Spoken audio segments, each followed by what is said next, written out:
Sometimes when you're filming, you just screw something up. Welcome back to Creator Reality. Today, my friend, we're gonna fix a mistake that I made, and I'm gonna teach you a few little handy tricks in the color page of DaVinci Resolve. Recently, I was testing this bad boy. This is the DJI Pocket 3. It is a magical little bit of kit that is small but mighty and has a lot of good features, and I've got a review coming for it soon. But I was recording in what is considered a low light situation, and I got good audio, but I wasn't really happy with the color of the video and a few other things. So we're gonna jump into DaVinci Resolve in the color page and fix it. So I hope you enjoy, I hope you can learn something from it. Let's dive into DaVinci Resolve and I'll show you what we're working with. All right, here we are, we have my clip. And looking at the color, it looks a little desaturated. It is wintertime, so I am a little bit pale. I don't get out in the sun very much, but you know, such is life. I'm not this pale. This is crazy. This is a little bit too much. So we're gonna click on our clip, make sure it's selected, got the red line there, and I'm gonna click the color page icon, and it's gonna open it up here. If you've never been here, galleries, LUTs, media pool comes over on the left side. Nodes are here, you've got effects and stuff over here, and then you've got all your clips in your timeline right here. I've got a lot of test footage I've been taking with this camera. Trust me, I'm testing a whole bunch of things out with it. We have our viewer up top here, but down in the bottom, this is where the magic happens. You have keyframes over here, and if you click this icon, you can get a vector scope and you can get other different things. We're not going to worry about that today. We're not going to worry about the masking and everything in the middle. We're going to worry about this high dynamic range with the color wheels and the primaries color wheels. That's where our focus is going to be. So we have one basic node. You don't need an extra one for that. I did a video up here about some pretty quick color page tweaks that you can make. If this doesn't help you out, maybe that video will. Anyway, we've got a lot of funny things here like lift and gamma and gain and offset. And these work on lows, mediums, and highs. And the offset is the total kind of gain. So real quick, if I just take the lift and I've got this first node selected, if I take the lift and I grab this slider and I just go left and right, you can see it makes the darks darker, but the brights are still fairly bright. We'll click our reset button. Gamma is going to work on the mids. See how it's not messing with everything, right? It's not messing really with the shadows a whole lot. And then gain is going to drop basically everything down, but it's all the highlights. And then offset works a little bit differently. It's a lot more of a gradient, so it's slower to work. We're going to reset all that. And once you've made a change, over here in our node tree, you'll see if I change the offset, it adds a little icon to show what was changed. If I go to HDR and I boost up the shadows, now you can see the bar graph and the HDR window. And if you get too out of sorts like this, you can always right-click on a node and say Reset Node Grade, and voila. So let's get started with the 4 changes I made to make this footage usable again. And again, this is admittedly somewhat low light. I had a light panel off to the side. It was daylight outside, but the trailer is enclosed and only the ramp door was open. If I open the side door, then it's a backlight situation and things just get blown out of proportion. So anyway, let's just stick to the basics here. We're going to start right here in our primaries color wheels, and I just want to up the contrast to about 1.07, and you'll see just a very slight change. Going full screen, if I press Control Z, you can see it just makes a very, very slight tweak. Control Shift Z to redo, and basically this brings kind of our saturation up a little bit and helps with the details. So we're going to Control F to exit full screen.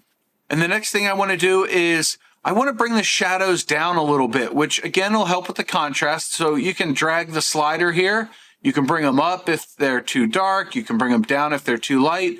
In my case, I found that -20, and all I did was click on that value and type in a value, right? There it is, -20.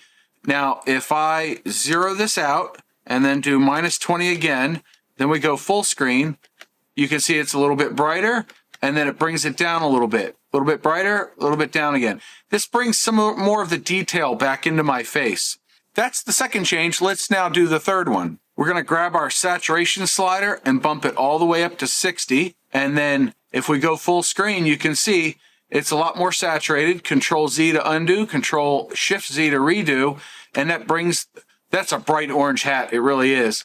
But this Eagles text here, the printing on my sweatshirt really pops, and it's supposed to. So we're just making fine adjustments. Now we're gonna move over to the HDR window, and I'm realizing that I actually made 5 changes. So you get a bonus. Who doesn't love a bonus? Okay, so in the case of the Pocket 3, let's take 1 second out. I've done a number of tests, and I've realized that minus 0.3 EV comp, or exposure value compensation, I think that's what it stands for, is where the sweet spot is for this. The 0 at default, it tends to overexpose just a little bit. So I actually played in Resolve in the color page and found that minus 0.3 is where I like this footage to be when I'm in proper sun. So let's make that change over here in our color wheels for high dynamic range. And we're going to ignore these over here for now. If you want to see a video on these, I can do one, but it's basically exposure and saturation for darks, mids, and highs, or lows, mids, and highs in the color range. Not something we have to worry about. And honestly, for kind of a run and gun auto shooter like me, I find that just doing it in the primaries tab works better. Anyway, we're going to grab global and we're going to click on it and type in minus 0.3, press tab to get away from it. Let's go full screen. And then look at that. See, that made a big difference. If you look right here, I've got a couple of marks on my face that they kind of blend in a little bit more, right? We see a little bit more of the skin tone here now.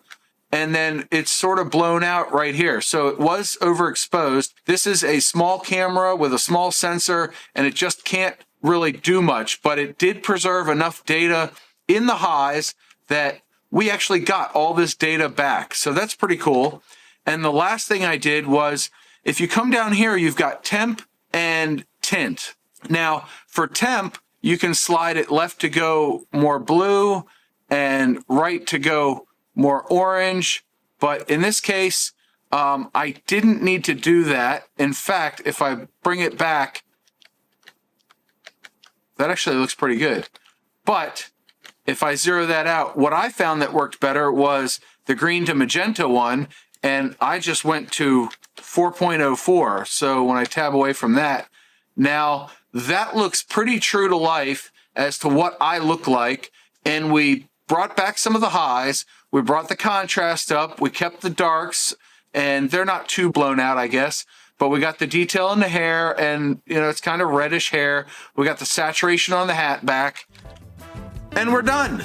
In just 5 little steps, we went from this to this, and I think it looks a lot better. What do you think? Leave me a comment below. Was any of this helpful? Is there something else you saw in this video that was kind of like, huh, John, I wish you went into that? Because I'd be happy to answer that.